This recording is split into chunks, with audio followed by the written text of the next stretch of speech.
got that information about Congress, people in Congress being briefed about James Webb. People are being told that they spotted an object that is not natural because it course corrected, Mm. um, that is allegedly approaching here. There have been some significant rumors of events regarding UAP that may occur within, like 10 years or so. I don't know if it's something coming or a natural disaster. You hear of something big coming down the pike. Have you heard of these claims? And if so, do you have any idea what it may be? Yes, I've heard of them. Yes, I'm aware of them, and I'm not able to have that conversation. Let me see if I understand this correctly. There may be something headed for Earth. A non-human object, potentially. Is that the theory? Again, this is all allegedly, but we're spitballing. That's what they're. That's what I was told that they're telling people in Congress. So apparently the James Webb Telescope has discovered an armada of spaceships that are heading towards Earth. The James Webb Telescope had spotted an armada of alien ships heading toward Earth at near light speed. And the reason they're saying it's technically alien spaceships is because a meteor doesn't course correct. And apparently this fleet of city-sized objects was headed one direction and then course corrected towards Earth. And if you're not aware, the James Webb Telescope is like our strongest telescope. It is specifically designed to look deep into space and time. It can see light that has traveled billions of years to reach us. And just to put that into perspective, it can see light 13.6 billion years ago. I know, that hurts my brain too. And some people believe that it's going to take years for this armada of alien spaceships to reach us, and some people think we're only weeks away. And if you were to ask most people, they'd probably say it's about time. But what do you guys think about this? And if aliens were to come to Earth, would you be scared or would you be excited? This is the book of Revelation 12:12. Therefore rejoice, ye heavens, and he that dwell in them. Woe to the inhabitants of the earth and of the sea, for the devil is come down unto you having great wrath, because he knoweth that he had but a short time. And to that, we would like to say, Kal Halayam, La Alahayanawa, Yahweh, Bahashem Rabashai, Bahashem Makakwadash, double honors unto the apostles and elders of Great Millstone Food Well, Shalom unto the brothers that pushing his works in truth and in sincerity, and Shalom unto the Israelites who have been scattered among the heathen nations, and Shalom unto the few and faithful Akwatium, and who is obeying the husband. Shalom, this is Brother Karataza from the GMS Vibration Camp out of Trinidad and Tobago. Alright, hereby bring you another short lesson, concerning about the James Webb, and concerning with the James Webb, for those who don't know, James Webb, is a device, that was made to see out in outer space, right? With the high intelligent cameras and different and different density of lens, right, to be able to see within that distance, right, within the within outer space, going in, they would see all the galaxies, what they would call all the Milky Ways and stuff like that. All right, so hereby, as you can see in the video, that that they have seen a very large ship, and also many of them as well. All right, and what they were also saying is that they should be here in about 3 weeks. Some are saying that they should be here by 2027, but guess what? It is already 3 weeks, right? But then guess this, they are already here, right? They are already here. The scriptures talk about when they come as clouds, they cloak as clouds. They are already here.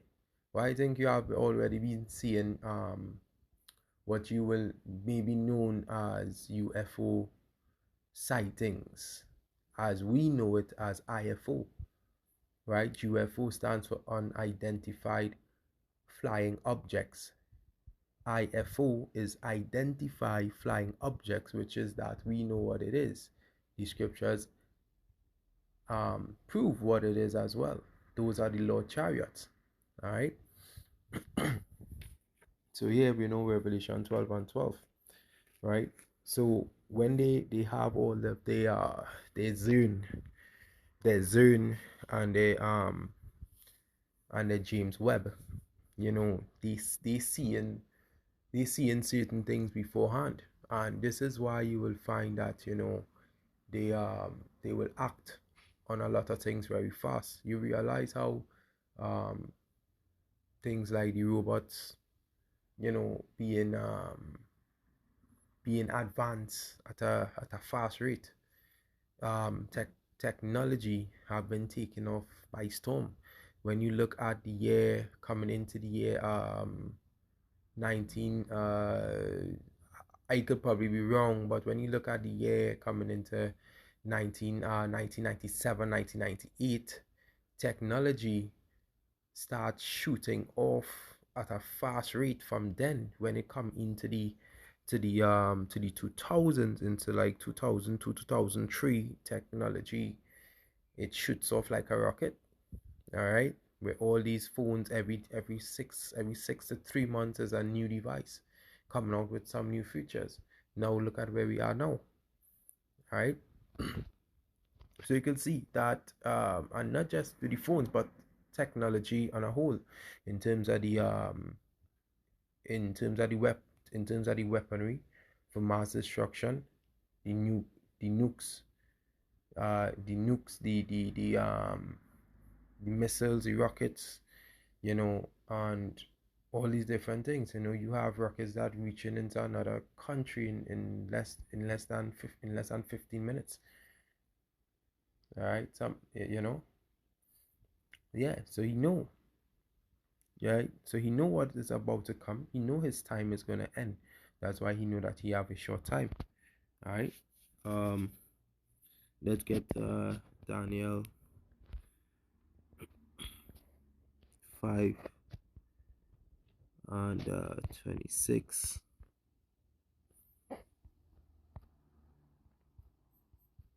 All right, and it reads, this is the interpretation of the things. Many power had numbered thy kingdom and finish it. All right. All right. So let's go into that word mini or mine. All right. It's going into the interliner. Strong's H4484. Mene. All right, so it pronounced mene. Right, so it said a weight or measurement, usually 50 shekels, but maybe 60 shekels. So as you can see here, we the word mene, it goes into weight. It goes into weight or measurement. Right. So as we go back, right, this is the interpretation of thing. Mene, Yahweh had numbered thy kingdom and finished it. Right? Yahweh Shemeshai have numbered thy time. Right? There's a time and season for everything under the sun. All right? There's a time for his coming, but yet we don't know when is his coming. Even Yahweh Shai don't even know. Right? And no, the angels don't even know. But there's a time for everything. And he has given us the wisdom, the knowledge, the understanding. He also give us the power of visions and dreams. All right, we will know the time. Right, that's why Scripture also talk about measure out the time diligently. Right, stuck here. Let me get that precept one time. All right, so there's the book of 2nd Esdras 9 and 1.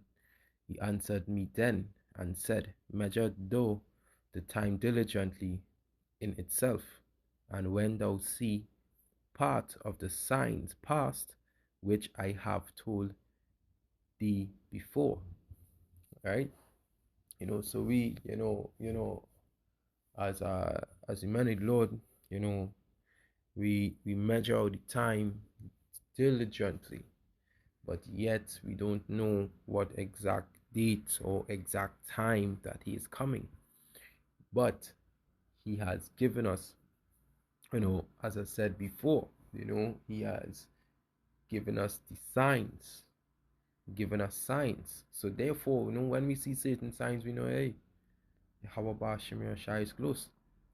He is close. Right? Let's go back to Daniel. Right? There's Daniel 5:27.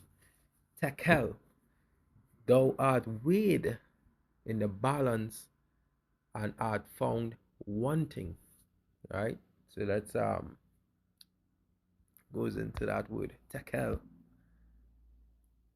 Right? We went into that word mina. It also go into weight and measure. Tekel also going to weigh. Also going to weigh, to be weighed.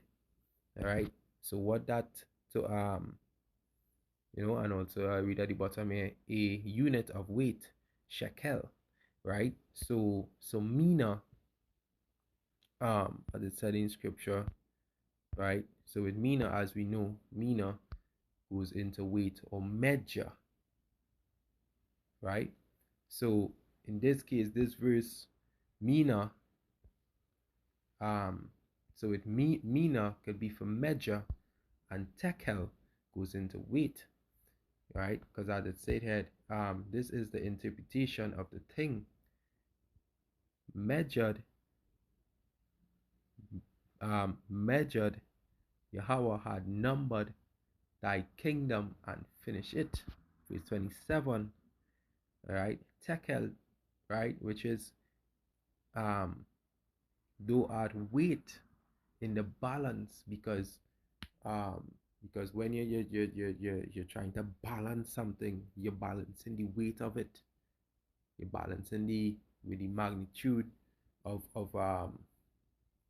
whatever weight that it holds, right? And art found wanting. All right, because why? With this kingdom here that we basically in, it is strongly polluted, and that holds a lot of weight, right? It's the sins that we have been committing, that also holds a lot of weight, right? When you keep adding sin, keep adding onto sin, what that will be equivalent to weight, right? So now we get that point. Let's go on to Job 14:5. All right, and it reads, seeing his days are determined and numbered, of his months are with thee, thou hast appointed his bounds that he cannot pass. All right, his bounds that he cannot pass. So why do you think that it have the James with the James Webb telescope? He so know he cannot leave the earth, right? Because therefore you have the firmament, right? Therefore you have the firmament. So therefore he know that he cannot pass, because Yahweh Shemir have set that bounds to him that he cannot pass. So this is why he have to create this James Webb, to see through that transparent firmament, to see outer as they call it, space. All right. So let's go to Sirach 10:4. All right, so this is the book of Sirach 10:4. It said, the power of the earth is in the hand of Yahweh, and in due time he will set over it one that is profitable. Right? He will set over it one that is profitable. And who that goes back into? Right? That goes back that goes back into the Israelites, right? Into the elect, the 144. You will hand it over to the one that is profitable. All right. Psalms 104.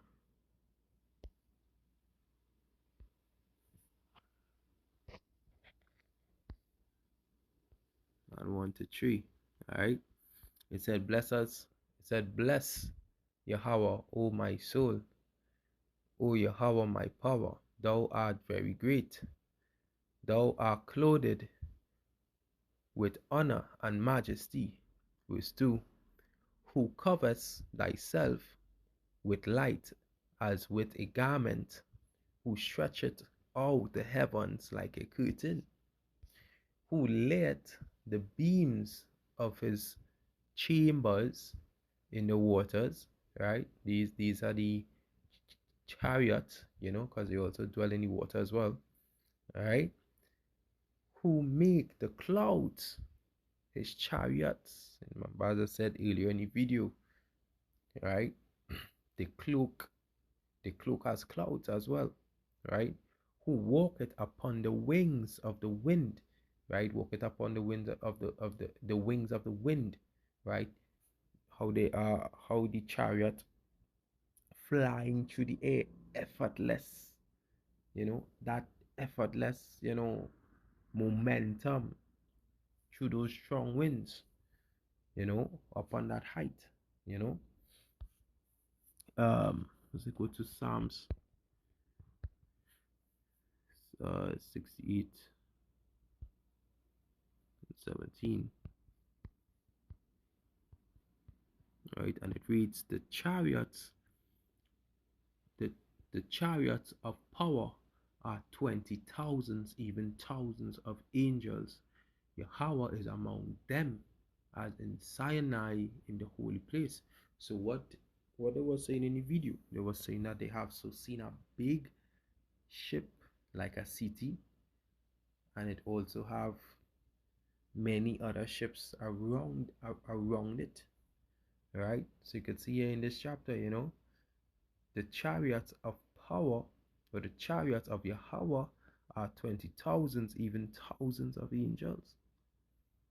Right? So you can see for yourself. Look, the evidence are right. The evidence is right here.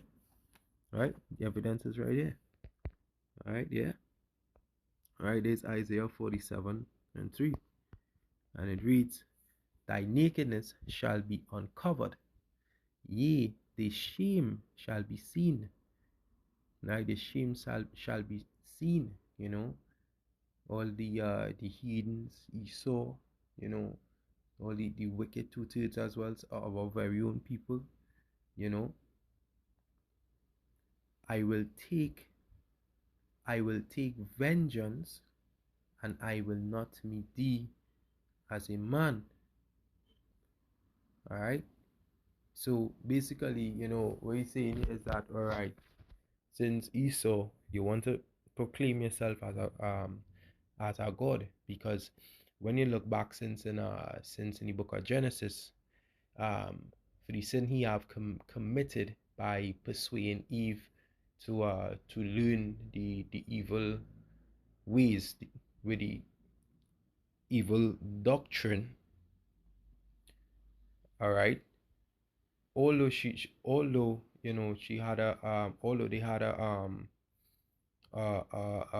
command, a law stating do not to do not eat from that particular tree, right? And eating of the tree, not pertaining, not literally saying to eat the fruit of that tree. It is meaning learning the doctrines, learning the ways from that tree. This is why also it have in the scripture also said, do not learn the ways of the heathen. Right? Right? So since that time from in the garden, Esau hasn't been punished. So Esau hasn't been punished. So on this to this time, he's saying, well, since that time we doing this and we ruling here and we have never been punished, so that means we is the gods. That means we is the gods, right? And also, in scripture also said, roughly paraphrasing, that the earth is given unto the hands of the wicked, right? The earth is given unto the hands of the wicked for a time, for a time, all right, for a time, yeah. So he proclaiming himself as a god. So if you want to proclaim yourself as a god, Yahweh Shimei Shai, he will not meet Esau as a man. He will be coming in that in that god like stature, in that angelic, body, you know. All right, he not coming back as, when he came to be crucified. He will not be in that form as a man. All right. So let's go to Revelation 19:11, right? And it reads, "And I saw heaven opened, and behold, a white horse, and he that sat upon him was called Faithful and True, and in righteousness he doeth judge and make war." All right. So in the video, it have a word. Let me see if I get it one time. All right. The word in the video is armada. Armada. Right. Just armada. Right. So it's actually a word. It is actually like a French word. All right. A French word, and you can see when you're reading now, a fleet of warships. What did the James Webb saw? A fleet of ships, right? They saw a fleet of ships. All right. So here going back, to Revelation 19:11, and I saw heaven open, and behold, a white horse. A white horse. What? A chariot, right? And um and he that sat upon him was called Faithful and True, and in righteousness he do judge and make war. He do judge and make war. Right? So the Lord didn't come into play. The Lord didn't come into hug up like, them Christianity, doctrine does like to be like, yeah, the Lord love everybody. I could do all the wickedness, and when he come, I could just, ask him to forgive me, and the Lord go forgive me. No. You're gonna be killed by the sword. You're gonna be killed by the sword. The Lord didn't come in to hug up nobody and nah, he coming for war. Coming for war. So if you don't get yourself right, well, start be a matter. Alright, and I hope that this lesson was edifying. And to that, I'd like to say Kal Halayam, La Alahayanawa, Yahweh, Bashim, Mashai, Bashim, Makakadash. Double honors unto the apostles and elders of Great Millstone who well. Shalom unto the brothers that pushing his works in truth and in sincerity. And shalom unto the few and faithful Aquatium who is listening and learning and obeying their husband. This is your brother Karataza. Until next time, shalom.